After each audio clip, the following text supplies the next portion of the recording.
नमस्कार, मिथिला मंच न्यूज में आपका स्वागत है। मैं हूं मनोज और बता दें, दरभंगा में लगातार मिथिला मंच न्यूज के कार्यक्रम की चर्चा हो रही है, क्योंकि हम दरभंगा के ज्वलंत मुद्दा पर चर्चा करते हैं, चाहे राजनीतिक क्षेत्र से जुड़ा हुआ हो या शिक्षा से या चिकित्सा से। लगातार हम ऐसे मुद्दों को लाते हैं जिसका दरभंगा में व्यापक असर होता है। और आज हम बता दें, हमारे साथ जो स्टूडियो में चर्चा के लिए जुड़े हुए हैं उनसे हम आपको परिचय करा दें। उससे पहले हम आपको बता दें कि दरभंगा के शिक्षा की जो हालात है, जो गिरावट है, उस पर हम आज चर्चा करेंगे। और खासकर जो यंग जनरेशन के जो शिक्षक हैं, जो ग्रोइंग शिक्षक हैं, जिनका आने वाले समय में बहुत बड़ी भूमिका होगी दरभंगा की शिक्षा जगत में, ऐसे शिक्षकों को हम आपके समक्ष लाने का प्रयास करते हैं। हम बता दें, सबसे पहले आपको हम मिलाते हैं। सबसे पहले बायोलॉजी के शिक्षक हैं डॉक्टर एम मनोहर। मनोहर जी, आपका स्वागत है। धन्यवाद सर। चलिए, दूसरी तरफ अंग्रेजी के शिक्षक हैं विजय कुमार जी। विजय कुमार जी, आपका स्वागत है। जी जी, नमस्कार नमस्कार। और बता दें, तीसरे रूप में हमारे जो पार्टिसिपेंट है वो है हमारे साथ एसके ठाकुर, संजय कुमार ठाकुर जी, जो मैथ के शिक्षक हैं। संजय जी, आपका स्वागत है। धन्यवाद सर, नमस्कार।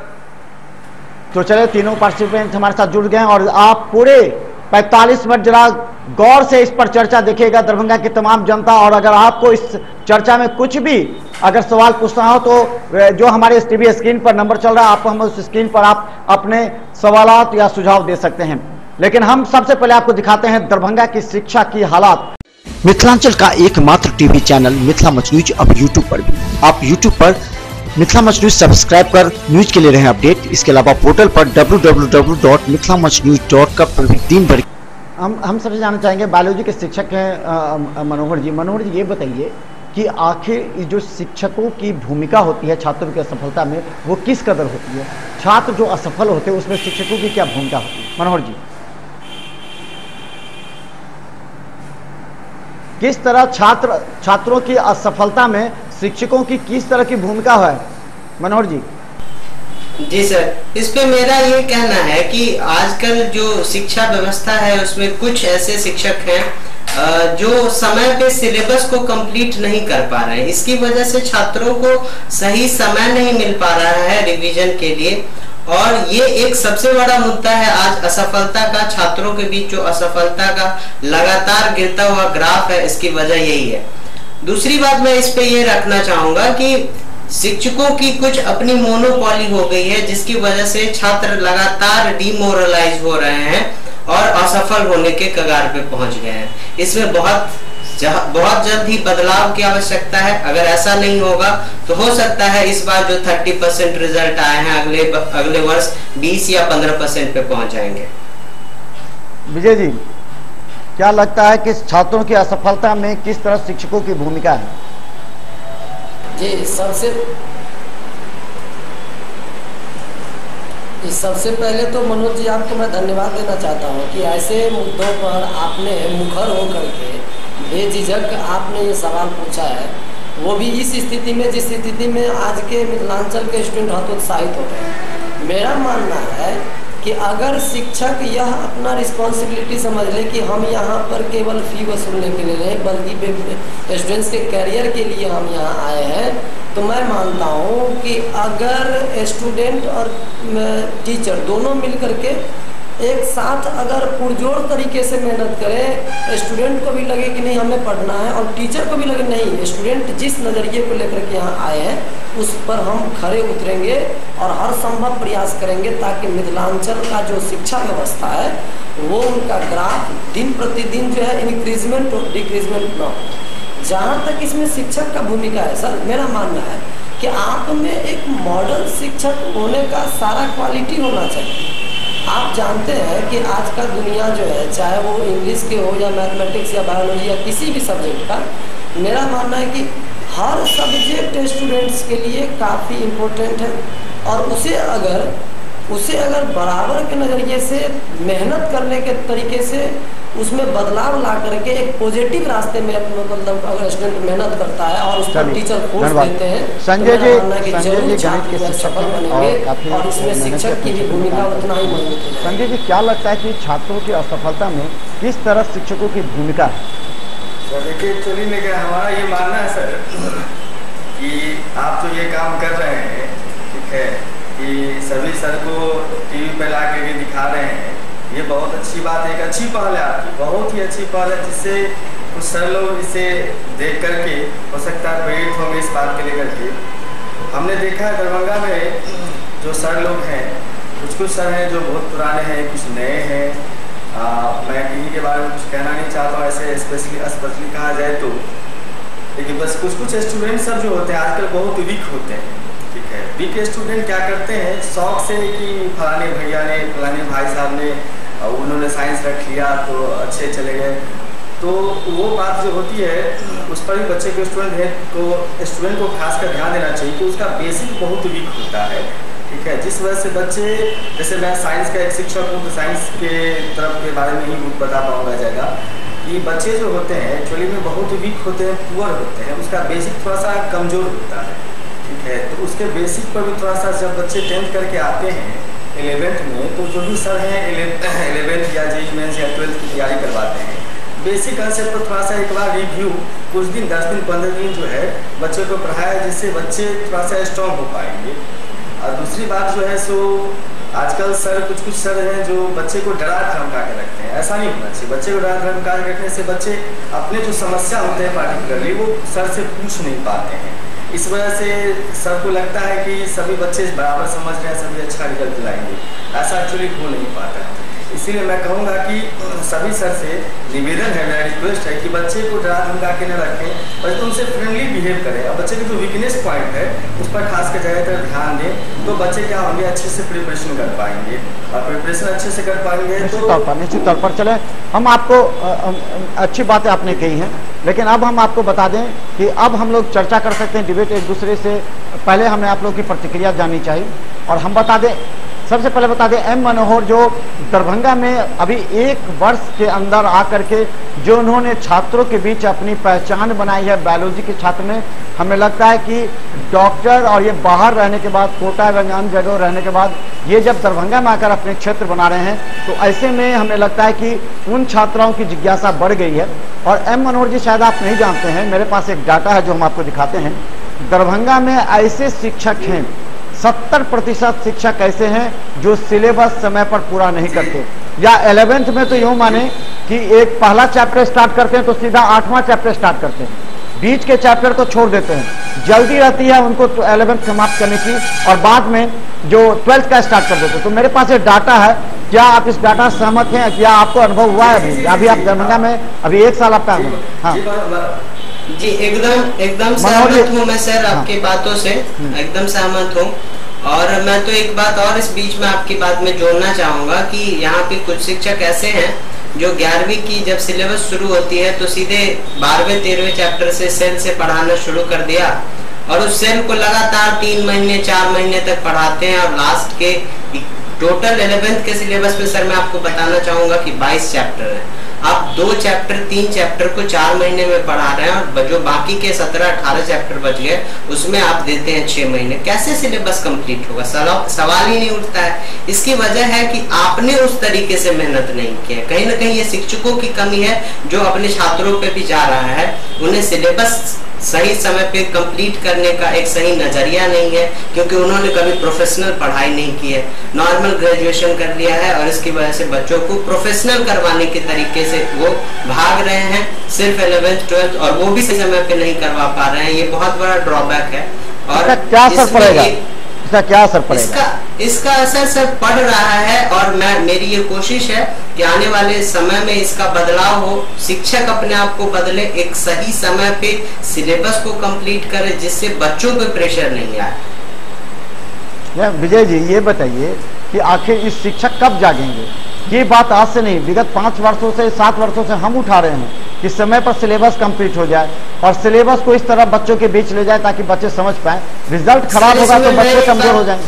हाँ विजय जी, एक बात मैं और जोड़ना चाहूंगा कि ये जो जितने भी शिक्षक हैं, इनके जो पढ़ाने का तरीका है, जितने भी मुझे लगता है पुराने टीचर हैं, ये क्लास में 1 घंटे की क्लास को 15 से 20 मिनट में खत्म कर रहे हैं। ये एक बहुत बड़ा मुद्दा है जिस पे ध्यान देना, गंभीरता पूर्वक ध्यान देना इस बहुत पर हम जरूरी चर्चा है। करेंगे, ये हमारे एजेंडे में है, डिस्कशन के एजेंडे में। अभी हमारा एक चीज है, 70% शिक्षक जो सर्वे बता रहा है वो सिलेबस 11th या 12th क्लेम कंप्लीट नहीं करते, जिस वजह से छात्रों को कहते हैं क्या, जो आउट ऑफ सिलेबस क्वेश्चन पूछा गया है। जब बोर्ड का एग्जामिनेशन होता है उसमें छात्रों को मिसगाइड करते हैं, अरे ये क्वेश्चन तो आउट ऑफ सिलेबस, जबकि सब सिलेबस के अंदर होता है, फिर भी ये सिलेबस नहीं कंप्लीट। ऐसे विजय जी,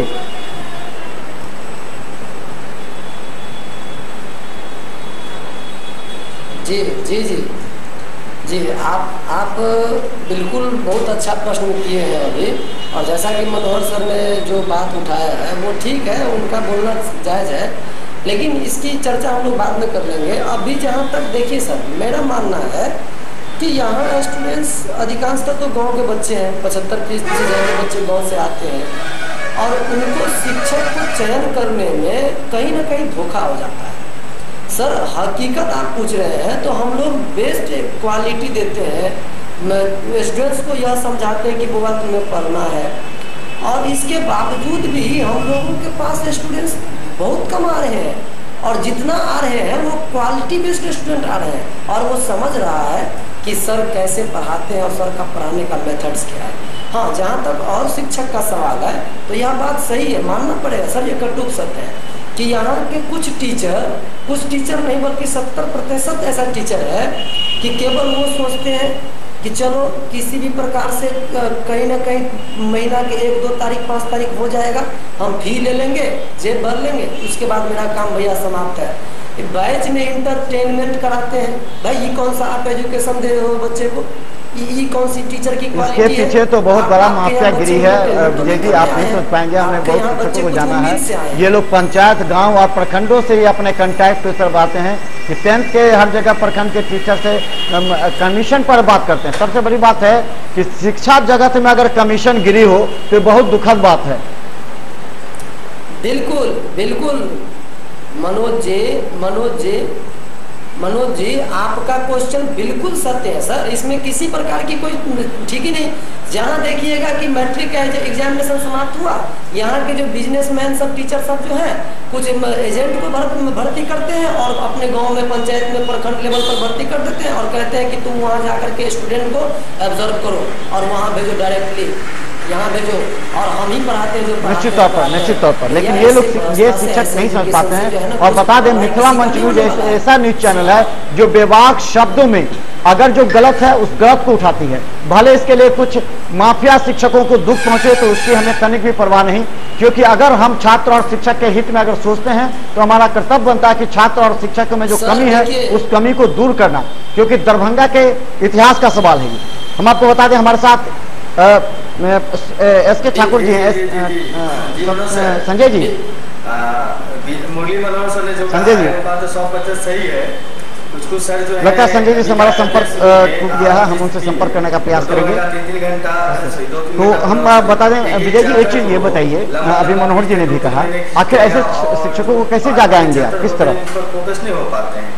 मुरली मनोहर सर ने कहा बिल्कुल सही बात कही। लगता है संतोष जी से हमारा, संजय जी से हमारा संपर्क टूट गया है, तो हम उनसे संपर्क करने का प्रयास करते हैं। तब तक मनोहर जी ने जो मुद्दा उठाया है कि वास्तव में ऐसे जो 20 मिनट क्लास लेते हैं, 15 मिनट क्लास लेते हैं, तो ये आखिर क्या है, ये क्या शिक्षा का माहौल है, छात्रों के जीवन के साथ खिलवाड़ नहीं है। विजय जी कहना बहुत सही है, और इसमें थोड़ी सी एक मिनट ये खिलवाड़ी नहीं है सर, ये एक सोच लिए है। हाँ चलिए संजय जी इसमें थोड़ी सी संजय जी, हाँ आपके बात करते हैं। हाँ, थोड़ी सी इसमें गड़बड़ी विद्यार्थी के साथ भी है। एक्चुअली 10th का रिजल्ट जून के फर्स्ट वीक या सेकेंड वीक तक आ जाते हैं, और बच्चे पहुंचते दुर्गा पूजा सितंबर अक्टूबर तक कंप्लीटली पहुंच पाते हैं। ये भी सही है, ये भी सही। थोड़ी सी गड़बड़ी विद्यार्थी स्टूडेंट के साथ भी है, जिस वजह से सर भी बस ऐसे कहिए कि 100% गुरुजी की गलती, ऐसी बात नहीं है, ठीक है, और 100% गुरुजी की गलती नहीं भी, ऐसी बात नहीं, थोड़ी सी गलती स्टूडेंट की भी है। अगर साइंस रखना है तो आप जल्दी से जल्दी रिजल्ट या एग्जामिनेशन दो, तुरंत आ जाओ, या फिर रिजल्ट निकले फिर तुरंत आ जाओ दरभंगा, फिर ज्वाइन कर लो ट्यूशन। सारे सर सिलेबस टाइम पे खत्म कर पाएंगे। हाँ, कुछ सर ऐसे हैं जिनके यहाँ बच्चे अप्रैल में ही ज्वाइन करते हैं और शुरू में लंबा लंबा ख्वाब दिखा करके और एक चैप्टर को लंबा लंबा खींचते हैं, लंबा लंबा खिंचाई करते हैं, ये IIT है, ये दिस है, ये दैट है, जिस वजह से ये सब करते करते एक ही 2 चैप्टर में आ जाते हैं अक्टूबर नवंबर। और हमारे मिथिलांचल में छुट्टी की तो कोई कमी ही नहीं है ना। दुर्गा पूजा की छुट्टी 10 दिन 12 दिन, दीपावली की छुट्टी 10 दिन 12 दिन, रक्षाबंधन हुआ छुट्टी 4 दिन। तो इस सब की वजह से समय कम मिल पाता है, जिस वजह से सिलेबस कंप्लीट नहीं हो पाते हैं। और निश्चित रूप से सिलेबस नहीं अगर कंप्लीट होंगे तो रिजल्ट खराब होगा सर। और मैं इस जी संजय जी, हम लोग एक मुद्दा उठाते रहे हैं आज। अभी आप लोग देखा होगा कि टीचर की मीटिंग बैठी है, बातचीत चल रही है और इस मीटिंग को मीडिया से अलग रखने के प्रयास किया जा रहा है। हमने कुछ टीचरों से कहा था कि कैलेंडर एक होना चाहिए। अगर सभी शिक्षक कैलेंडर को, जैसे बिहार सरकार कैलेंडर, उसी को मेंटेन कर लीजिए। सभी शिक्षक अगर एक ही समय छुट्टी, एक ही समय क्लास अगर का बात करेंगे तो कोई शिक्षक कभी छुट्टी देते हैं, इसके अलावा छुट्टी होता है, कभी पर्सनल प्रॉब्लम हो जाएगा या कभी कुछ, तो ऐसे में तो सिलेबस कंप्लीट होगा। तो क्यों नहीं एक कैलेंडर बनता है समान रूप से जिसको सभी शिक्षक फॉलो करें? इस पर क्यों नहीं एकता होती है? विजय जी, ये आपका कहना सही है, ठीक है कि एक कैलेंडर बना दिया जाए, ठीक है, सभी शिक्षक मिलकर एक कैलेंडर तैयार करें कि हाँ 1 घंटे पढ़ाने हैं या फिर 1.5 घंटे पढ़ाने हैं, जितना समय पर डे।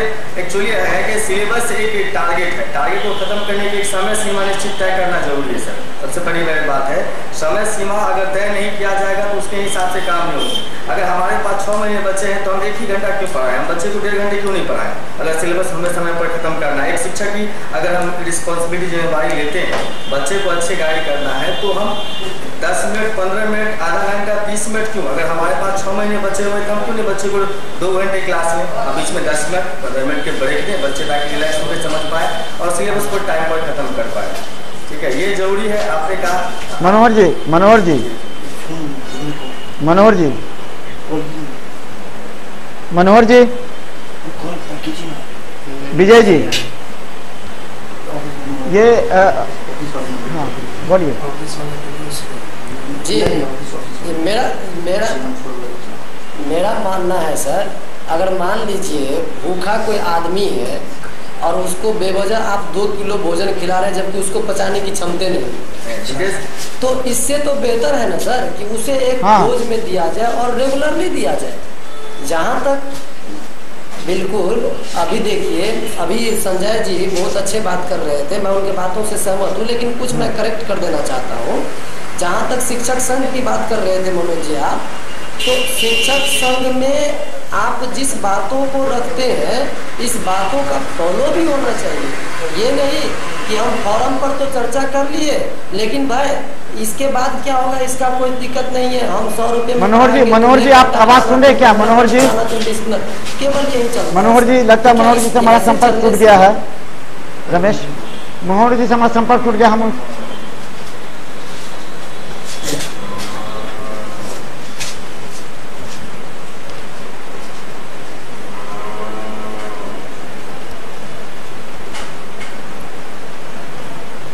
जी, मैं पूरा कर लूँ सर।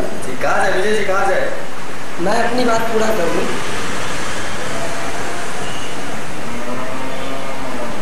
हेलो, हाँ, मेरा बोलना था कि अभी 15-20 मिनट जो है क्लास लेने वाले शिक्षकों का एजुकेशन के प्रति कोई हमदर्दी नहीं है, न छात्रों के कैरियर के प्रति कोई संवेदनशीलता है। मैं छात्रों से ऐसी स्थिति में ये कहना चाहता हूँ। चलिए धन्यवाद। मनोहर जी हमारे साथ जुड़ गए। मनोहर जी, पढ़िए, केवल वो अभी बात चल रही थी जो 15 से 20 मिनट टीचर जो पढ़ाते हैं, आपने भी इस बात को उठाया था मुद्दा, और हमने जब उठाया तो कुछ ऐसे शिक्षक जो माफिया हैं, जिनके पास इस बात का घमंड होता है कि उनके पास हजारों की संख्या में छात्र हैं, भले छात्र समझे न समझे, पढ़े न पढ़े, उससे मतलब नहीं है, उन्हें 600 रुपया चाहिए और वो 15 से 20 मिनट में एक बैच खत्म कर देते हैं। क्या ये शिक्षा जगत के लिए और छात्र के कैरियर के लिए और शिक्षकों के सम्मान के लिए सही है? मनोहर जी जी,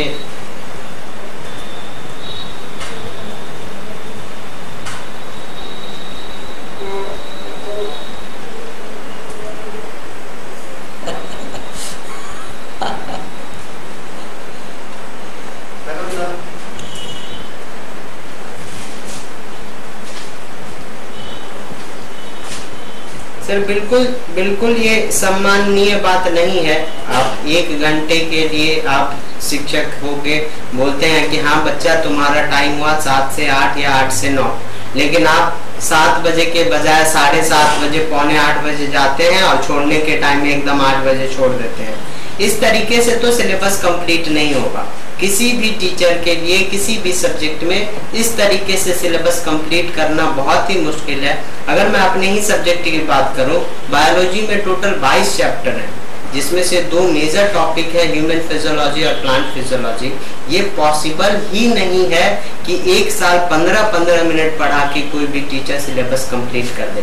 उस दौरान बहुत सारी छुट्टियां भी होती है, कभी टीचर खुद बीमार तो चले हमारे साथ जुड़े हुए हैं, बता दें हम हमारे साथ डिस्कशन में जुड़े हुए हैं डॉक्टर एम मनोहर हैं, जो बायोलॉजी के शिक्षक हैं और लगातार अपने पढ़ाने की कला से और खासकर कई जगह के अनुभवों के आधार पर उन्होंने अपने छात्रों का निर्देश दिया और लगातार बायोलॉजी में एक नई हस्ती के रूप में उभरने वाली है। दूसरी तरफ बता दें कि विजय कुमार जो अंग्रेजी के शिक्षक हैं, उन्होंने काफी मेहनत दरभंगा में अपने छात्रों की प्रतिभा और क्वालिटी के हिसाब से छात्रों में हाँ बोलिए।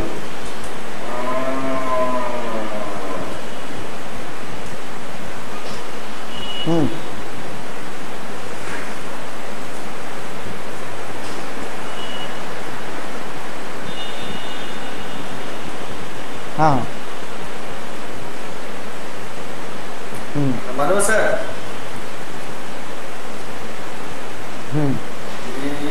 मैं विजय सर के बारे में 45 में ठीक है संजय जी, 45 में ठीक है, लेकिन 15 से 20 मिनट उस पर बात हो रही है। हाँ जैसे कहे हैं हाँ बोलिए संजय जी।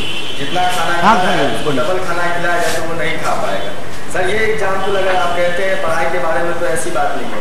हमारे दरभंगा में सर अगर 15 मिनट अगर मान लीजिए ईमानदारी से पढ़ा रहे हैं, अगर 45 मिनट भी पढ़ा रहे हैं तो सिलेबस समय पर खत्म हो जाएंगे। मान लीजिए जी मेरे बातों को खत्म होने पे सर, उसके बाद बोले तो थोड़ा सा अच्छा रहेगा। संजय जी, मैं ये बोल रहा था कि जो बच्चे मान लीजिए थोड़ा लेट से पहुंचते हैं, ठीक है, उनको अगर थोड़ा सा ज़्यादा टाइम दिया जाए, ये 45 मिनट के बदले में 1.5 घंटे पढ़ाया जाए, तो ऐसा नहीं कि शेर वाला एग्जाम्पल इस पर शूट करता है। सबसे पहली बात। और अगर आप देख ले हमारे दरभंगा को छोड़ करके अगर आप कोटा वगैरह की बात करें, वहाँ 6-6 घंटे क्लास चलती है। पीसीएम फिजिक्स केमिस्ट्री की बात अगर किया जाए 6 घंटे क्लास चलती है और बीच में 10 मिनट 15 मिनट की ब्रेक होती है, तो क्या बच्चे समझते नहीं, वहाँ के रिजल्ट अच्छे नहीं होते। तो ऐसा एग्जाम्पल मैं बोले, अगर बच्चे लेट से पहुँचते हैं तो थोड़ा सा ज़्यादा समय देना सही रहेगा और सिलेबस खत्म होगा, एकदम निश्चित से खत्म होगा। जी सर चलिए ठीक है, बता दें तो चर्चा कर रहे थे विजय जी हमारे साथ हैं, और बता दें संजय कुमार ठाकुर हैं, इसके ठाकुर, ये भी बहुत बढ़िया और गणित के क्षेत्र में हैदराबाद में इनका संस्थान और आसपास क्षेत्र में लगातार ये हमारे संकल्प से भी जुड़े रहे हैं और कई बार इन्होंने अपने विचार देखे। हम बताते हैं मिथिला मंच न्यूज एक कड़क आवाज इसलिए उठाती है और कई शिक्षक इससे नाराज होते हैं कि वो उनकी खामियों को हम पहले उजागर नहीं करते, लेकिन हम खामियों को उन तक पहले पहुंचाते हैं कि आप पहले अपने नैतिकता का निर्वहन करें, छात्रों के कैरियर को बर्बाद ना होने दें।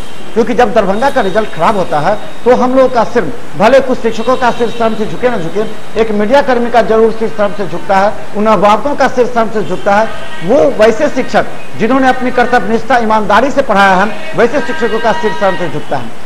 आते हैं हजारों की संख्या में, साइकिल की भीड़ है, एक बार गया दूसरा भीड़ आ जाएगा, लेकिन उन छात्रों का जो कैरियर खराब हुआ, रिजल्ट खराब हुआ, उसकी आंख के आंसू पोंछने वाला कोई नहीं होता। मनोहर जी, क्या नैतिकता के नाम पर तो शिक्षकों में बदलाव आनी चाहिए या इसके लिए एक अलग से संगठन ग्रुप तैयार होना चाहिए?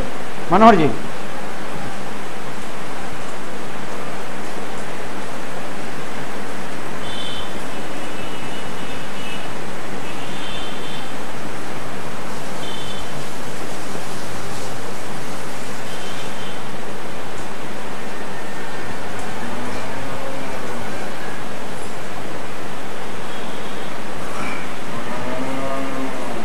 जी सर, ये जहाँ तक नैतिकता की बात है तो मुझे लगता है हमारे समाज का, हमारे सभ्य समाज का जो सबसे सभ्य कोई कैटेगरी है वो टीचर का है। इसके बावजूद टीचर अपनी नैतिकता को, अपनी जिम्मेदारी को भूल जा रहे हैं और सिर्फ पैसे बटोरने में लगे हुए हैं, 1000, 1500, 2000 की भीड़ इकट्ठा कर लेते हैं। रिजल्ट का परसेंटेज कितना है, कभी क्या ये एनालिसिस किसी ने किया? आपने 1000 में से कितने बच्चों को पास करवाया? आपके बच्चे कितने जिले में टॉपर बने? आपको मैं छोटी सी बात यहाँ पे ऐड करना चाहूंगा। मेरा ये पहला ही साल है और इस पहले ही साल में जिले में 10 टॉप बच्चे में से 5 मेरे यहाँ से थे। क्या ये बात किसी और टीचर से पूछा गया कि आप कितने समय पढ़ाते हैं, आपका रिजल्ट का परसेंटेज क्या है? टीचर बिल्कुल अपनी नैतिक जिम्मेदारी को भूल कर बैठे हुए हैं। इसके लिए मुझे लगता है शायद एक कड़ा कदम एक सही समय रहते उठाना बहुत जरूरी है। अगर नहीं होगा तो इस शिक्षा व्यवस्था की जो हालत है ये बहुत ही बदतर हो जाएगी और हमारे जो छात्र हैं उनका भविष्य पे ये पूरा राज्य सरकार या जिला का जो प्रशासन है या जो शिक्षा विभाग से जुड़े हुए लोग हैं उनको उठाने की जरूरत है।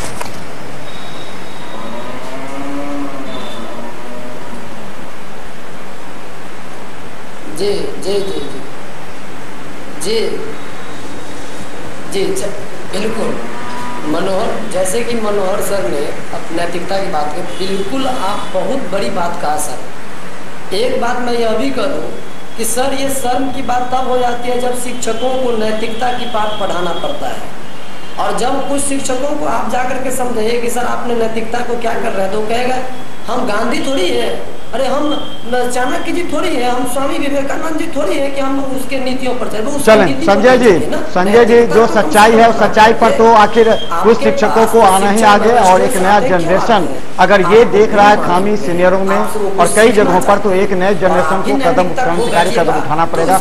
और मिथिला मंच जो सच्चाई के साथ रहती है जिस पर हम लगातार आवाज उठाते हैं, कई बार हमने देखा है कि क्लासरूम में शिक्षक अन्य शिक्षकों की बुराई करते हैं। कई शिक्षक लगा देते हैं कि जो दलाल शिक्षकों से सावधान। कई शिक्षक क्लासरूम में बोलते बोलते कहते हैं कि तुम अमुक शिक्षक के यहाँ मत पढ़ो, तुम्हारा कैरियर खराब कर देगा। कहते हैं कि ये शिक्षक के पास तुम जाके पढ़ो। तो ये क्या तरीका है संजय जी? ये सही मायने में सही है कि क्लास में हम किसी छात्र को किसी शिक्षक के खिलाफ भड़काएं? संजय जी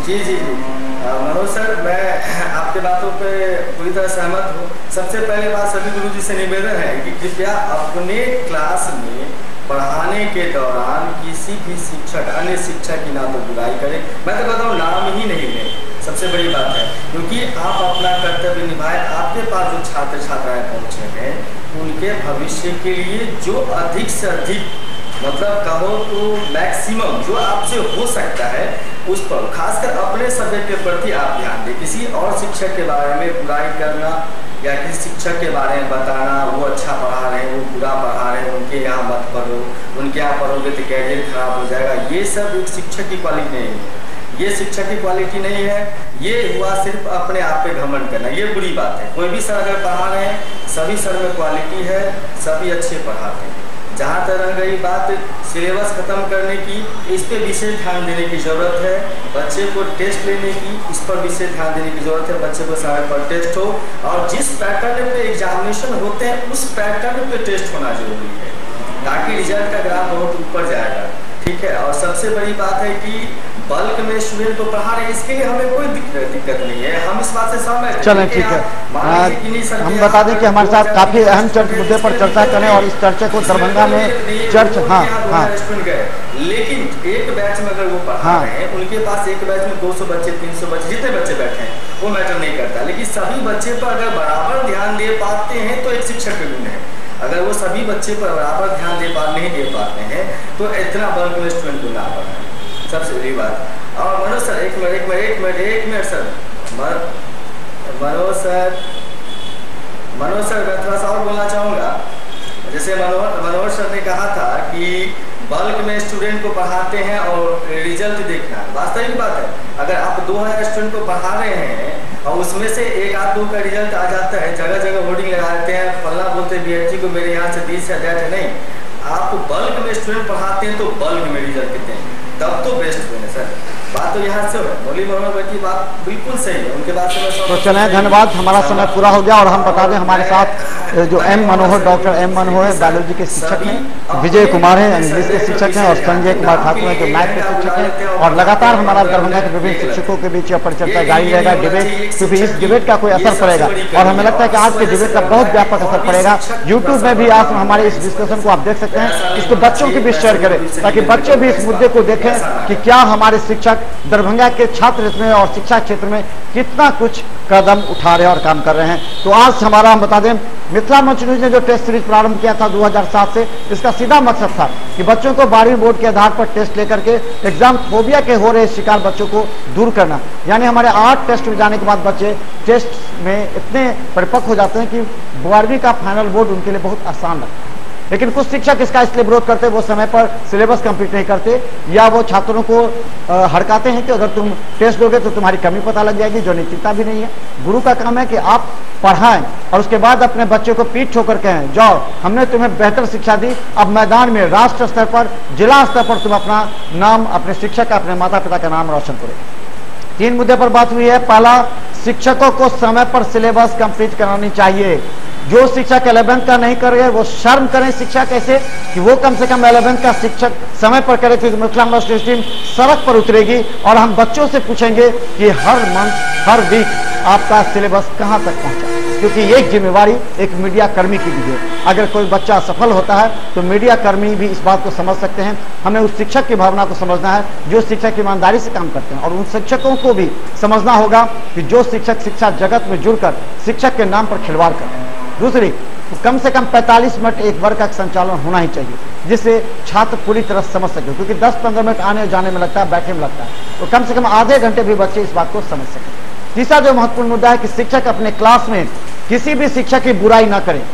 15 मिनट लगभग शिक्षक क्लास में घुसने के बाद 10-15 मिनट लेक्चर और उसके बाद अन्य शिक्षकों की बुराई करते हैं कि उस शिक्षक के यहाँ पढ़ोगे तुम्हारा कैरियर खराब हो जाए, जो कि नैतिकता और सम्मान के नाम पर भी नहीं है। हम चाहते हैं शिक्षकों का संगठन बने, शिक्षक एक हों, शिक्षक कुछ बेहतर सोचे, कैलेंडर पर सोचे, शिक्षक इस कदर सोचे कि छात्र का इतिहास बदले और दरभंगा का नाम पूरे बिहार में नाम रोशन हो। हमारे साथ सारे पार्टिसिपेंट का हम धन्यवाद देते हैं और हम चाहते हैं आगे भी हम आपसे लगातार चर्चा में बनाए रखेंगे, क्योंकि इसके बाद हमारा चर्चा होगा जिसमें दरभंगा के बड़े डॉक्टर्स होंगे, जिसमें हम बात करेंगे मरीजों की विश्वसनीयता में डॉक्टरों की भूमिका। अभी हमारे साथ डॉक्टर्स होंगे, उस पर चर्चा करें। आपका बहुत बहुत धन्यवाद मनोहर जी, विजय जी एवं संजय जी, धन्यवाद।